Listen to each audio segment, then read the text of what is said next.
جب تک مجھے پتہ چلا کہ وہ شادی شدہ ہے تب تک میں اس سے اتنی محبت کرنے لگی تھی کہ اسے چھوڑنا میرے بس میں نہیں تھا، یہ جانتے ہوئے بھی کہ اس کی بیوی اور بچے ہیں۔ پھر بھی میں نے اس سے شادی کر لی۔ شادی کے بعد اس نے مجھے ایک الگ گھر لے کر دیا۔ شادی کا میرے گھر والوں کو تو پتہ تھا، لیکن اس نے اپنی فیملی کو نہیں بتایا تھا۔ وہ ہفتے میں 3 دن مجھ سے ملنے آتا اور باقی کے 4 دن اپنی پہلی بیوی اور بچوں کے ساتھ گزارتا تھا۔ لیکن کچھ مہینوں بعد اس نے میری طرف آنا کم کر دیا۔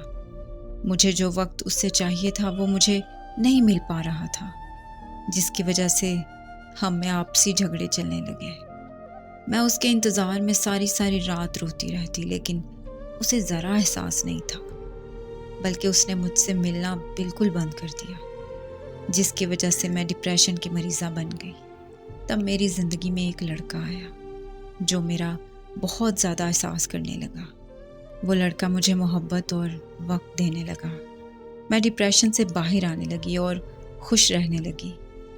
ایک دن اس لڑکے نے کہا کہ وہ مجھ سے ملنا چاہتا ہے، تو میں نے اسے اپنے گھر بلا لیا اور ہم دونوں میں وہ سب ہو گیا جس پر صرف میرے شوہر کا حق تھا۔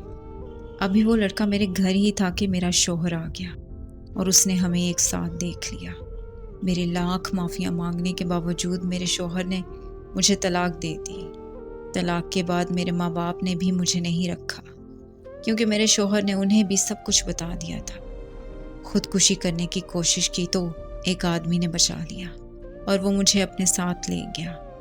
کچھ دن اس نے اپنی ہوس پوری کی اور پھر وہ مجھے سڑک پر چھوڑ گیا۔ اس کے بعد میری زندگی میں جو آدمی بھی آتا وہ اپنی ہوس پوری کر کے چند پیسے دے کر چھوڑ جاتا، اور مجھے پتہ بھی نہیں چلا کہ میں کب کال گرل بن گئی۔ ایک دن میں نے اپنے شوہر کو اس لڑکے کے ساتھ دیکھا جس لڑکے کی وجہ سے میرے شوہر نے مجھے طلاق دی تھی۔ اس دن میں نے ان دونوں کا پیچھا کیا تو پتہ چلا کہ میرا شوہر اور وہ لڑکا بچپن کے دوست ہیں۔ مجھے اس دن حقیقت جان کر بہت تکلیف ہوئی کہ کیسے سازش کر کے مجھے طلاق دی گئی۔ ہاں، میں مانتی ہوں کہ مجھے اس لڑکے کی باتوں میں نہیں آنا چاہیے تھا، لیکن تب میری حالت ایسی تھی کہ مجھے توجہ اور پیار کی سخت ضرورت تھی۔ اگر وہ توجہ اور پیار مجھے میرے شوہر سے ملتا تو میں کبھی بھی اس کے جال میں نہ پھنستی۔ مجھے نہیں پتا کہ آج میری زندگی کو تباہ کرنے والی میں خود ہوں یا پھر میرا شوہر، لیکن میں جس دلدل میں پھنس چکی ہوں وہاں سے نکلنا اب ناممکن ہے، کیونکہ کال گرل کو یہ زمانہ کبھی بھی اپنے گھر کی عزت نہیں بناتا۔